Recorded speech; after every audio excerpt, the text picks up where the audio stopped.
A Stevenson-Kefauver Campaign Committee presentation. Peace is non-partisan.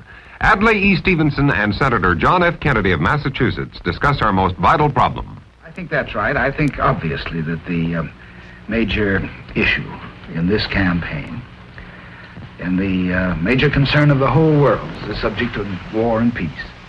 And clearly, everyone, whatever his politics, agrees that peace is must be the goal of America and of our generation. So the point, Jack, is not ends. We're all in favor of the same ends, which are peace. The real point is the means of getting there.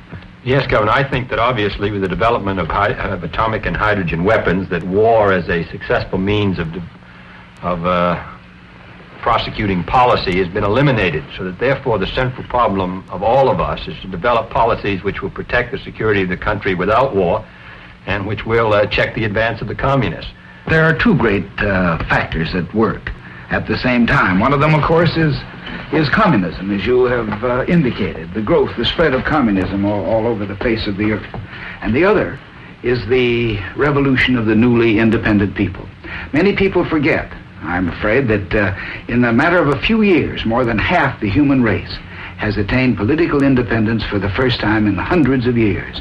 And this would go on whether there was any communist problem at all. Well, I think, Governor, that's demonstrated by the three severe crises which the United States is involved in. Cyprus, Suez, and North Africa do not directly involve communism, but involve the desire of these people to be independent. And unfortunately, they regard the United States as the enemy of that effort and not its friend.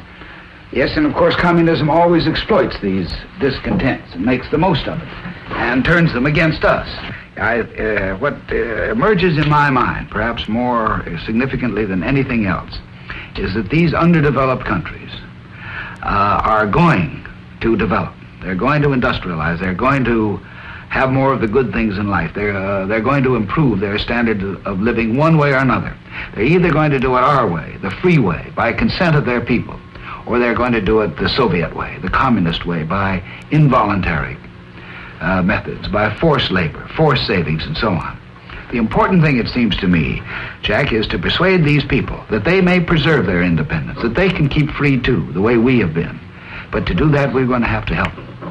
And I think that there would be nothing more important than you could do as president is to show that the United States speaks with its traditional voice and puts out its hand of friendship to all these people.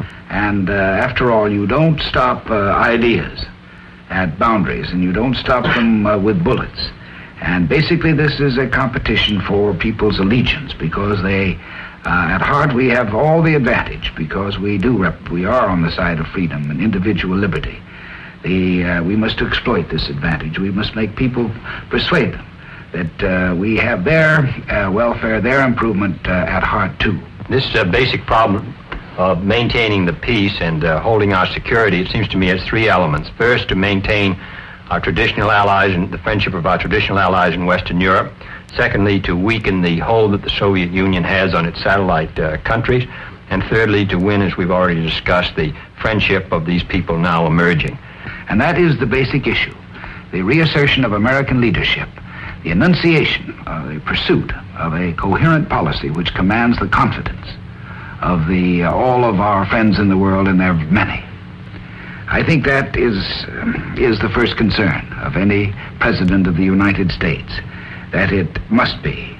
If eternal vigilance is the price of liberty, it is also the price of peace, until that happy day that we can all look forward and pray for, when we can live in peace and security, when our sons will not have to fight again to preserve the independence of the United States. We need a new leadership for a new America. Vote for Adlai E. Stevenson and Estes Kefauver.